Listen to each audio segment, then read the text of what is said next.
Bonjour et bienvenue pour ce nouvel épisode de Je m'active pour ma santé mentale, le podcast d'assurance prévention. Nous sommes aujourd'hui le 10 octobre, qui est la journée mondiale de la santé mentale. Et en France, vous le savez sans doute, la santé mentale, c'est une grande cause nationale pour toute cette année 2025. C'est un sujet que c'est récent, parce qu'on a l'impression que il est devenu réellement important pendant et depuis la crise Covid. C'est d'ailleurs peut-être une des raisons pour lesquelles cette année 2025 est dédiée à cette grande cause nationale de la santé mentale. Donc pour cet épisode dédié à la santé mentale des jeunes adultes, j'ai le plaisir de recevoir Anne Perrette-Ficaja. Bonjour Anne. Bonjour. Merci d'être avec nous. Alors Anne, vous êtes directrice de la communication et des opérations de l'Alliance pour la santé mentale. Cette Alliance pour la santé mentale, c'est quelque chose qui est assez récent. D'ailleurs, vous allez nous en dire quelques mots parce qu'on a envie de savoir ce que c'est. Oui, bonjour Louis, je suis très contente d'être avec vous en ce 10 octobre. Je suis effectivement directrice de la communication et des opérations de l'Alliance pour la santé mentale, qui est une structure associative qui est née il y a à peu près 2 ans, dans le but d'abord de fédérer tous les acteurs, ou en tout cas beaucoup des acteurs du domaine de la santé mentale et de la psychiatrie en France. Donc on a essayé d'être le plus représentatif possible, c'est-à-dire d'avoir avec nous autour de la table aussi bien des acteurs de la recherche et de l'innovation que du monde des familles et des aidants, que du monde culturel, du monde de l'emploi, de l'accompagnement, enfin d'être vraiment de représenter en fait tout l'écosystème de la santé mentale. On a aussi vraiment une action d'information, de sensibilisation et de déstigmatisation qui nous tient à cœur, et pour ça on déploie un agenda opérationnel pour accompagner la grande cause nationale 2025 qui décline un certain nombre d'événements qui sont portés ou coportés par un ou plusieurs des membres de ce collectif, et tout au long de l'année ça a été vraiment un grand succès et des événements assez complémentaires et assez différents les uns des autres, aussi bien en culture qu'en recherche, qu'en accompagnement, etc. Et puis, on a aussi vraiment à cœur, en faisant tout ça, de porter des actions de plaidoyer pour arriver à faire évoluer les politiques publiques de prise en charge de la santé mentale. Alors c'est ça, si c'est la première fois que vous entendez ce mot de plaidoyer, je pense que vous venez de donner une bonne définition. C'est peser dans le débat public et parler notamment aux autorités pour que la politique de santé publique soit plus axée vers la prise en compte de la santé mentale. Absolument, plus axé ou mieux axé, et en tout cas la déclaration de santé mentale grande cause nationale faite par Michel Barnier en octobre 2024 en témoigne, c'est-à-dire prise de conscience des pouvoirs publics, de l'importance de ce sujet-là dans la société, et de l'importance aussi à la fois de le faire émerger, mais aussi de faire évoluer les politiques publiques qui y sont associées. Anne, on parle de santé mentale, mais c'est vrai qu'on ne sait pas toujours expliquer ce que c'est, parce que c'est une définition qui est très large. Si on se réfère à la définition de l'Organisation mondiale de la santé, l'OMS, c'est un état de bien-être mental qui nous permet d'affronter les sources de stress de la vie, de réaliser notre potentiel, de bien apprendre et de bien travailler, et de contribuer à la vie de la communauté. Waouh, effectivement, voilà. Là, je pense que c'est extrêmement large.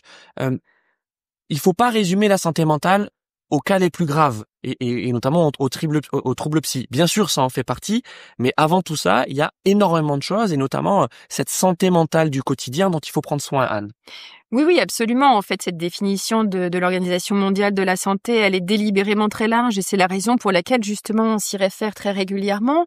Elle a aussi la vertu d'être à la fois tournée vers l'individu lui-même et son propre écosystème, c'est-à-dire son milieu familial, son héritage familial, son milieu culturel, son niveau de ressources, son patrimoine génétique, etc. Mais aussi une dimension extrêmement collective, c'est-à-dire de considérer qu'un individu fait partie en fait d'un groupe et d'une société, quel que soit le collectif, à l'école, au travail, etc. Et que donc il y a quand même cette dimension collective et cette prise de conscience que chacun a un pouvoir d'action au sein de ces collectifs tout à fait importante. Ce qui est aussi très important dans cette définition, c'est qu'il n'y a pas d'injonction à la performance. C'est-à-dire que on n'obtient pas en fait d'un individu on n'attend pas de lui qu'il soit parfait, et que sa santé mentale soit quelque chose d'irréprochable. C'est pas du tout ça l'objet. On considère en fait par cette définition que on avance chacun à son rythme. En gros, si je devais résumer, j'en dirais ça. En fait, on en revient à cette interconnexion entre le corps et l'esprit, et on l'a peut-être oublié ces dernières années. Quand on parlait de santé, on était plutôt sur la santé physique et on oubliait ce qui se passait aussi pour notre santé mentale. Et vous mettez l'accent justement avec l'Alliance pour la santé mentale sur les jeunes adultes. C'est d'ailleurs le sujet de cet épisode, sur les étudiants qui quittent notamment leur foyer, qui sont dans une situation souvent de précarité matérielle, de changement, quittent le giron familial, qui sont aussi très très seuls, très isolés, et c'est accentué en plus par le travail en distanciel, les téléétudes, le télétravail. Pourquoi c'est si important de se pencher sur la santé mentale des jeunes adultes? Finir son âge adolescent et se diriger vers l'âge adulte, et on l'a tous oublié probablement, un peu un saut dans le vide en fait. On fait une transition d'un âge à l'autre, on fait une transition alors qui est plus ou moins compliquée en fonction des individus et des environnements.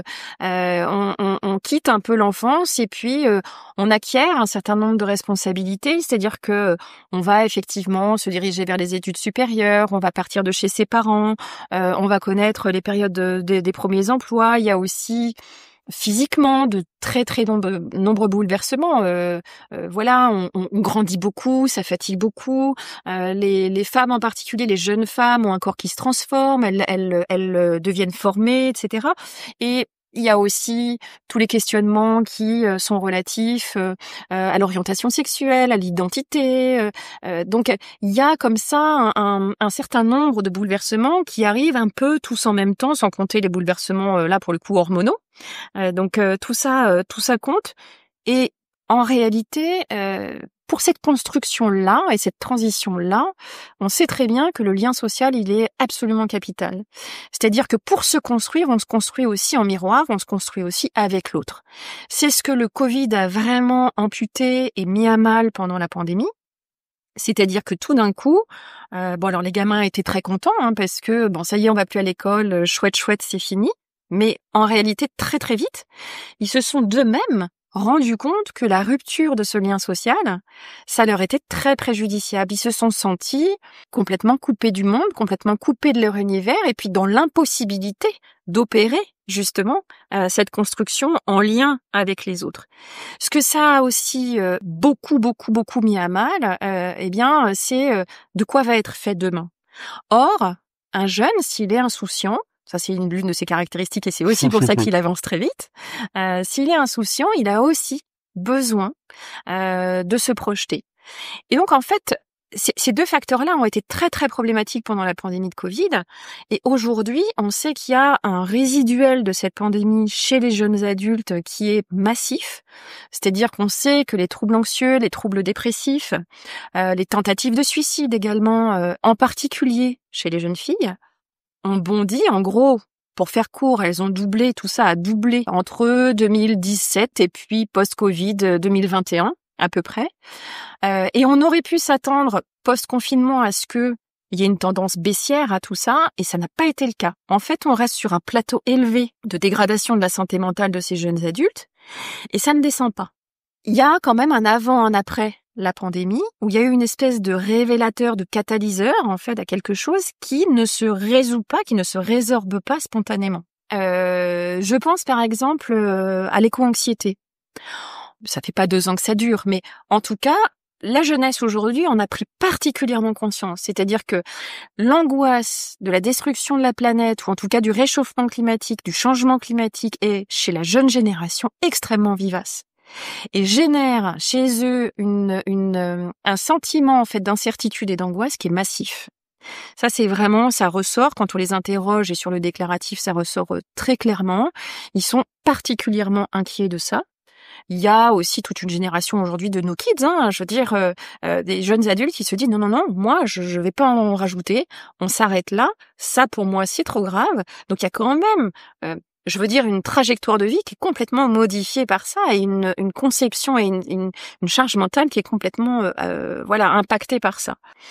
De la même manière, on sait par exemple que chez les jeunes, les conflits armés, alors les conflits armés au Proche-Orient, les conflits armés en Ukraine. L'Ukraine, c'est chez nous, je veux dire, c'est vraiment à 2 pas d'ici.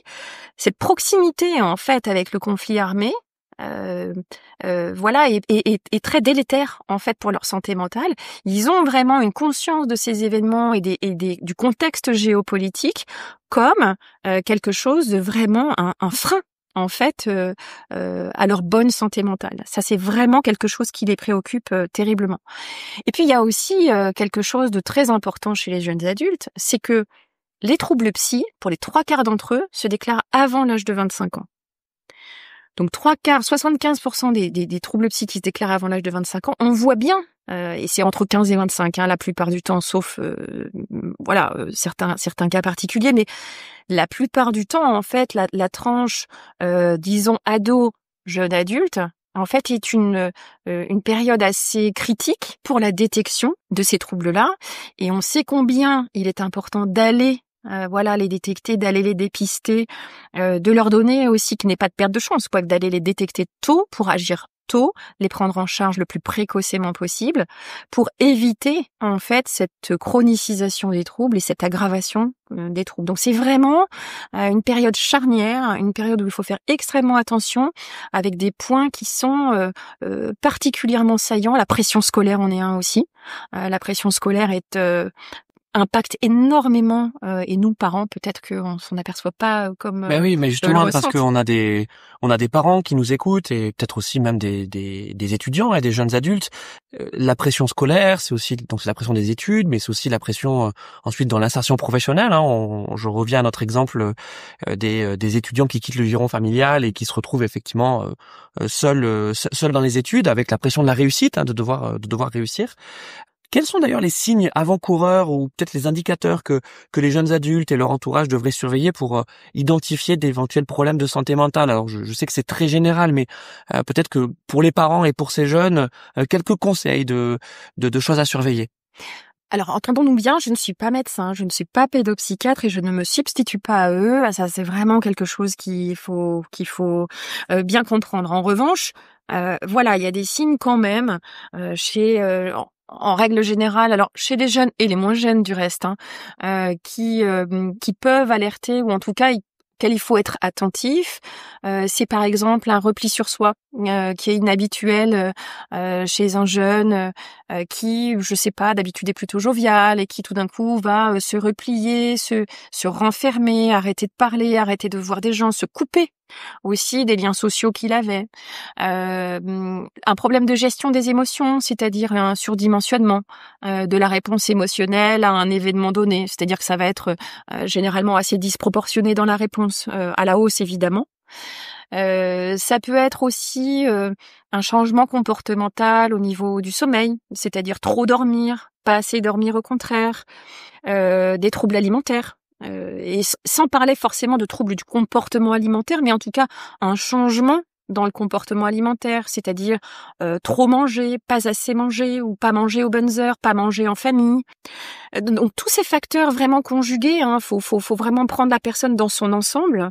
Tous ces facteurs conjugués peuvent alerter et peuvent être des signes et parfois des signaux faibles. C'est ça qui est difficile à voir, c'est que tout n'est pas forcément évident, mais même faible, il faut vraiment être attentif à ces signaux-là pour, y compris pour soi-même, pour essayer de demander de l'aide et puis d'aller consulter parce que je le répéterai jamais assez, faire appel, avoir recours à une consultation, avoir recours à de l'aide et avoir recours à un professionnel de santé, ça ne rend pas malade, pas du tout, au contraire. Donc, quand on parle de santé mentale, et vous l'avez bien expliqué juste avant, on parle aussi bien des cas graves qui demandent des prises en charge par des professionnels de la santé dans le monde médical, tout comme de la santé mentale au quotidien, dont il faut prendre soin. Qu'est-ce qu'on peut faire pour agir positivement chaque jour en faveur de sa santé mentale? Quels conseils vous donnez-vous au sein de l'Alliance? Alors déjà, sur le trouble psy et sur l'approche graduelle que vous évoquez là, on peut considérer que dans le champ de la santé mentale au global, il y a en effet ce socle de bien-être. On pourrait ensuite passer à ce qu'on peut appeler la détresse psychique et puis la souffrance. Et puis enfin, les troubles psychiatriques troubles bipolaires, troubles du spectre de la schizophrénie, etc. Pour autant, en fait, dans tous les cas, c'est une approche pluridisciplinaire qu'il faut adopter. C'est-à-dire que c'est pas une approche exclusivement sanitaire. Vous avez raison, il y a des professionnels de santé pour ça, mais de toute façon, on ne peut pas mettre un psychiatre derrière chacune des personnes concernées. Soit qu'on ait un trouble chronique, soit qu'on ait un trouble passager. Je vis un deuil, j'ai un trouble passager, et puis je reprends ma vie et je m'en remets. Voilà, cette approche pluridisciplinaire, elle est quand même très très importante à garder à l'esprit. Concernant les leviers à activer au quotidien pour prendre soin de sa santé mentale, il y a des choses assez simples qu'on peut déjà mettre en place. Et en particulier sur l'hygiène de vie, par exemple. L'hygiène de vie, ça veut dire quoi? C'est les habitudes vraiment de vie. Comme vous avez une hygiène alimentaire, vous avez une hygiène de vie plus globale, c'est-à-dire que vous allez faire attention à la fois à votre alimentation. Évidemment, pas manger trop gras, pas manger trop sucré, parce qu'on sait très bien que c'est mauvais pour le microbiote, qu'après ça fait ça a aussi une incidence, il y a des études pour ça, sur justement la santé mentale. Mais manger équilibré, ça je reviens pas dessus, on sait comment faire aujourd'hui, je crois, la population est assez acculturée à ça. Il y a évidemment une attention à porter au sommeil, parce que le sommeil est à des heures relativement régulières et à des heures adapté. On ne va pas dormir de 14h à 20h, bien évidemment, sauf cas extrême ou quand on y est obligé. Mais en tout cas, un rythme circadien qui soit en adéquation avec un vrai repos du corps. Et puis, il y a évidemment l'activité physique. Et l'activité physique, c'est vraiment essentiel qu'on ait un trouble ou qu'on n'en ait pas. Un trouble psychique ou qu'on n'en ait pas. En réalité, l'activité physique, ça apporte énormément de bienfaits. Ça apporte d'abord une réduction du stress, parce que on va effectivement se décharger et on va avoir un tas de processus neuronaux qui vont faire que voilà, il y a des libérations de substances, etc. Et donc ça, c'est très bénéfique. Donc il y a cette descente de stress. Il y a aussi le fait qu'on peut être satisfait de soi-même, d'avoir accompli une activité physique, et donc c'est, comme on dit, bon pour le moral, c'est-à-dire qu'on est quand même satisfait de sa performance et de s'être mobilisé pour ça. Et puis si par exemple vous exercez une activité physique qui est soit en équipe dans un sport co, soit en groupe parce que vous allez à la salle et que vous faites un cours de gin tonic avec 15 autres participants ou participantes, eh bien ça vous remet aussi dans un lien social, exactement comme dans n'importe quel autre collectif, le travail, des amis, la famille, etc. Donc à plusieurs titres, c'est quand même extrêmement bénéfique et on le sait très bien, compris quand on a des problèmes graves de santé et pas forcément de santé mentale, c'est vraiment à recommander. D'ailleurs, on vous invite, si ce n'est pas déjà fait, à écouter l'épisode précédent, donc avec David Tivell, qui traite justement du sport, de l'activité physique encadrée, dans le cadre d'activités sportives, et de ses bienfaits sur la santé et en particulier la santé mentale. En fait, en vous écoutant, la prévention est très importante, notamment quand on parle de santé mentale. Avant d'arriver justement vers des pathologies graves et d'arriver dans le monde médical de la santé, vous parliez tout à l'heure par exemple de psychiatrie, il y a aussi un travail à faire quand, entre guillemets, on se sent bien et tout va bien. Anne, vous parlez de l'hygiène de vie, donc qui comprend le sommeil, la nutrition, l'activité physique. Alors, l'activité physique, c'est précisément le message qui est porté par ce podcast, c'est la campagne d'assurance prévention « Je m'active pour ma santé mentale », parce que c'est prouvé scientifiquement, l'activité phisique, c'est un antidépresseur naturel. Rentrer dans ses routines, l'hygiène de vie dont vous parlez, c'est créer un cercle vertueux de bien-être. Comment vous l'expliquez, vous, au sein de l'Alliance? Oui, bien sûr. En fait, la santé mentale, c'est pas un état figé. Et encore une fois, ça ne se résume pas à une absence de trouble, point, et à la ligne. En réalité, c'est quelque chose qui varie tout au long de la vie. Je parle pas des troubles chroniques là pour le coup, mais qui varient tout au long de la vie en fonction des événements qui se produisent dans votre vie. Si vous, je sais pas, vous perdez votre emploi par exemple, ou si vous vivez une séparation, si vous vivez un deuil, etc., ça va venir peut-être remettre en question votre équilibre psychique pour un certain nombre de raisons en fonction de votre période de vie. Et donc c'est un équilibre à maintenir en permanence. C'est pas du tout un one shot, un état stable dans lequel on voudrait se trouver et on fait une action et puis c'est terminé. Pas du tout. En fait, il y a toute cette hygiène de vie à adopter, le lien social à préserver, faire des choses qui vous font plaisir. Si ça peut être passer du temps avec des amis, passer du temps avec vos enfants, faire des activités qui vous plaisent, alors que ce soit sportive, que ce soit culturel, aller au cinéma, lire des livres, etc. Mais vraiment prendre soin de soi. Et quand on prend soin de soi et de sa santé mentale, on est aussi beaucoup plus en capacité de faire attention à celle des autres. C'est-à-dire qu'en fait, on est dans une sorte, alors pas de vigilance, d'hypervigilance permanente, mais en tout cas, on est une espèce de sentinelle un peu en continu, c'est-à-dire au quotidien, à la fois pour soi-même et pour les autres. Et évidemment, si on sent que cette santé mentale devient trop altérée, là vraiment, le conseil immédiat, c'est de ne pas rester seul. De ne pas rester seul, d'essayer autant que possible, vraiment, de demander, de faire un appel à l'aide et de pas rester comme ça en se disant ça va passer ou je ne suis pas légitime à ressentir ci ou ça. C'est exactement l'objet de la campagne de communication nationale qu'on a lancée en juillet dernier. Osons écouter. Osons en parler, autant que faire se peut, vraiment, ne pas hésiter à prendre la parole, à se manifester et en retour, ne pas hésiter aussi à prendre du temps pour accueillir une parole qui a très souvent eu du mal à sortir. Anne, merci beaucoup pour cet entretien très riche. Alors, comment on peut suivre justement les activités de l'Alliance pour la santé mentale ? On a un site internet institutionnel, donc Alliance pour la santé mentale. On est en train de le modifier parce que on écrit notre stratégie à 3 ans, et donc on est très très heureux d'avoir dessiné des perspectives pour l'Alliance, dessiner des perspectives pour le sujet aussi, dont on est toujours convaincu, bien sûr, qu'il a une importance absolument majeure en société. Oui, ça ne s'arrête pas avec la grande cause nationale. C'est exactement ce que j'allais dire. J'ai coutume de dire qu'on n'éteindra pas la lumière en décembre 2025 et que nos préoccupations pour la santé mentale, évidemment, vont perdurer parce que les personnes concernées et ce qu'il y a à faire reste tout à fait d'actualité et on poursuivra nos activités et on vous invite à les suivre, évidemment. Merci encore Anne et merci à vous de nous avoir suivis. On vous dit à très bientôt pour un nouvel épisode de Je m'active pour ma santé mentale. Au revoir.